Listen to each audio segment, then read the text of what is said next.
मुंबईमध्ये चर्चगेट रेल्वे परिसरामध्ये झाड कोसळलंय। आणखी एक झाड कोसळण्याची ही घटना। झाड कोसळल्यामुळे 3 वाहनांचं नुकसान देखील झालं असल्याचं बघायला मिळतंय। तब्बल 3 वाहनांचं हे झाड कोसळल्यानं नुकसान झालेलं आहे।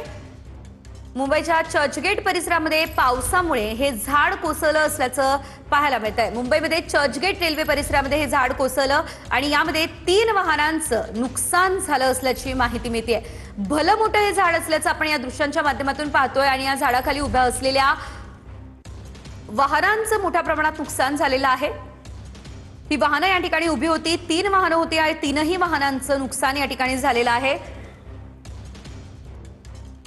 संपूर्ण रस्ता या झाडामुळे आता ब्लॉक झालेला आहे। या रस्त्यावरती हे झाड कोसळलेलं आहे।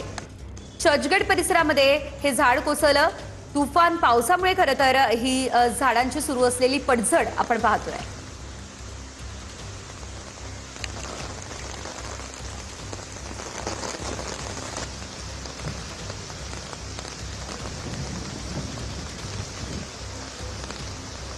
हे दृश्य आपण पाहतोय। चर्चगेट रेल्वे परिसरामध्ये झाड कोसळलेलं आहे।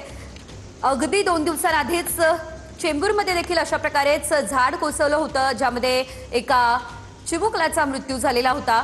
आणि आता पुन्हा एकदा आपण ही घटना पाहतोय। चर्चगेट रेल्वे स्टेशन परिसरामध्ये झाड कोसळून 3 वाहनांचं नुकसान झालंय। मैं सवेरे 8 बजे जब ड्यूटी पे आया तो देखा तो ये पेड़ पूरा रास्ते पे गिरा हुआ था। जब मैंने मेरे रिलीवर से पूछा तो उन्होंने बताया 2 या 2:30 के बीच में ये रात में गिरा है। तो अभी तक कोई आया है तो हमने सबको बीएमसी फायर ब्रिगेड इनको कांटेक्ट किया था हमारे गार्ड ने। तो रात को आए थे कोई लोग, पर बीएसटी का इलेक्ट्रिक का प्रॉब्लम था।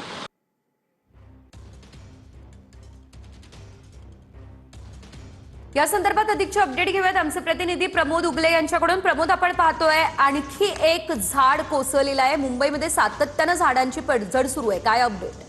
चेंबूरची झाड कोसळल्याची घटना ताजी असताना चर्चगेट परिसरातल्या वानखेडे स्टेडियम जवळ हे झाड कोसळल्याची माहिती मिळते। हे झाड कोसळल्यामुळे साधारणतः 3 वाहनांचं मोठ्या प्रमाणात नुकसान झालंय।